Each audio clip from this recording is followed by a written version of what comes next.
Alright guys, so moving on to the big beer series. Not that some of the other beers weren't already big, but this is the 2013 vintage of the Smuttynose Barleywine style ale. And talking to Pat, I didn't print out anything on the big beer series beers, but this is an English style barley wine, which I actually like the English style barley wines a little bit more than the American style barley wines, but I'm not gonna go into any more personal opinion on that. But this is a 2013 vintage, and it clocks in at 10.6% ABV, so pretty up there. This is a big beer. I mean, typical of the style. One of the things about our big beer series is that I believe Smuttynose is, if not the first, one of the first breweries to actually start putting these beers in a bigger format. The idea was to have a couple of people open the beers and share them together, as opposed to somebody sitting down and drinking the entire thing by themselves. You know, this is a very typical English style barley wine. Nice big ABV, sweet. When they're young, as this beer is, you know, I mean, these beers you can actually sit down in a cellar for a couple of years. I usually find 2 to 3 years is about good. You know, you pull them out and they're in their prime. Yeah, I can definitely still smell some of the earthy hop character up front. Yeah, the hops should be predominant now because it is so young. This one just actually came out a couple of months ago. But as time goes by, they'll dissipate, they'll oxidize a little bit, and you know, they'll start to blend in with the rest of it. And then another thing is that they could be hot with liquor because they're so high in ABV. This one maybe a little bit. It's still a little hot. A little hot. Yeah. Not too hot though. Yeah. But I think it's delicious. It's one of the highest rated beers of its style, you know. Yeah, I don't know. For me, I definitely get the hop. The hops are up front, but then definitely get a lot of malt at the end. Yeah. Get a lot of caramelly malt.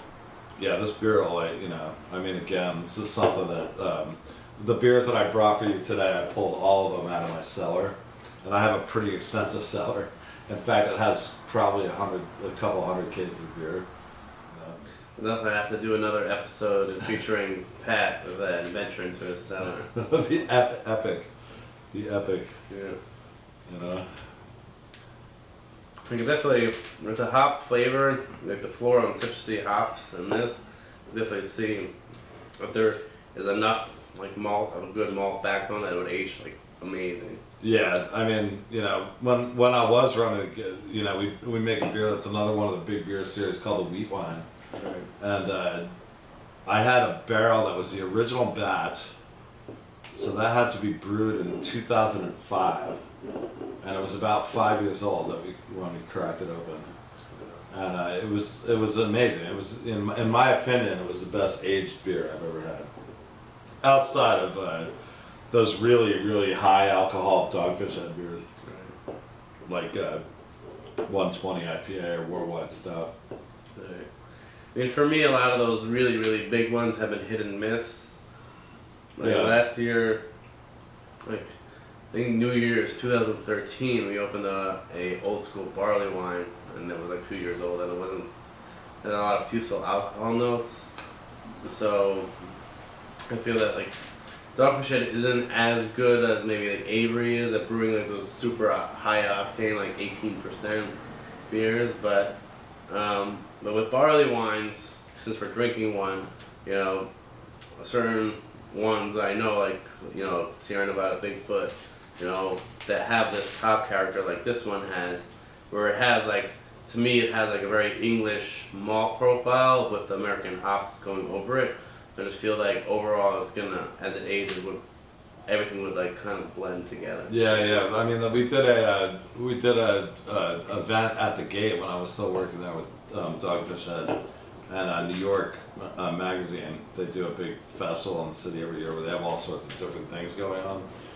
And one of the things was to have them come in with Sierra and a bunch of other breweries and do pairings in the bar. And I actually wound up leaving the bar with a bottle of 2005 Bigfoot barley wine, which I opened this year, and it was amazing. I have some still in my cellar. I might have to. I keep my cellar in New Jersey at my brother's house, but we have some like 2010, so I might just hang on to the rest of it and see what it's like in like 5 years. I think a lot of it goes back to what we were saying before too, is that, you know, in my opinion, with these things, I would never hold on to a beer that was under a certain ABV, but it's also the way that you treat them. It's the way that you hold on to them. It's the way that you care for them, you know. And the biggest thing, I can't say it enough, is like light affects beer more than anything, and temperature. You know, the temperature has to be Perfect. constant. It's not necessarily perfect, it's just consistency. Right. I mean, I know with home brewing, it's more about, a lot of people, especially in New York, freak out about temperature because living in an apartment like most of us do in New York City, the temperature swings a lot over the year.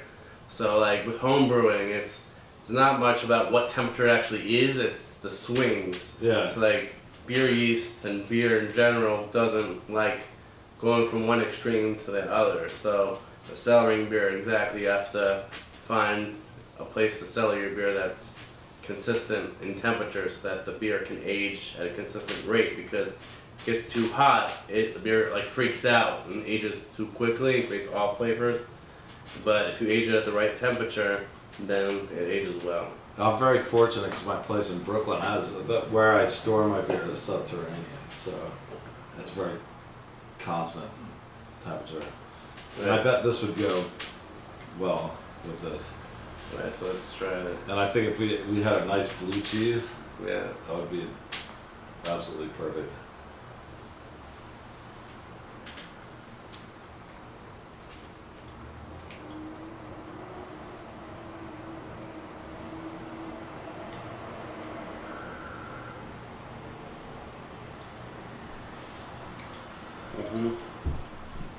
Yeah, the slight earthy floralness of the hops goes really well with the cheddar. Yeah, it really brings out the flavor of the cheddar too. Yeah. And so, for me who really loves English barley wines, if you can get Smuttynose in your area, this is definitely one to try. Cheers.